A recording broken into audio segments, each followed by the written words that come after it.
ભરૂચના હાંસોટના ખરચ ગામે પુત્રવધુએ કાકા સસરાના ઘરમાંથી ₹2.70 લાખના ગણેરાની કરી ચોરી. પોલીસે તપાસ શરૂ કરી. ભરૂચના હાંસોટ તાલુકાના ખરચ ગામના દાદરી ફળિયામાં સગા સંબંધીએ જ કાકા સસરાના ઘરે ચોરી કર્યાનો બનાવ સામે આવ્યો છે.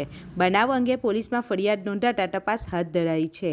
મૂળ ચીકડા ગામના અને હાલ ખરચ ગામના દાદરી ફળિયામાં રહેતા જેઠિયાભાઈ વસાવાના ઘરે તેમના સગા ભાઈની પુત્રવધુ અને કુવાદરાની ઓમ રેસિડેન્સીમાં રહેતી નિવેદિતા વસાવા મુલાકાતે આવી હતી. દરમિયાન ઘરમાં રાખેલા સોના ચાંદીના ગહેણા પર હાથ સાફ કરી તે ફરાર થઈ ગઈ હોવાનું બહાર આવ્યું છે.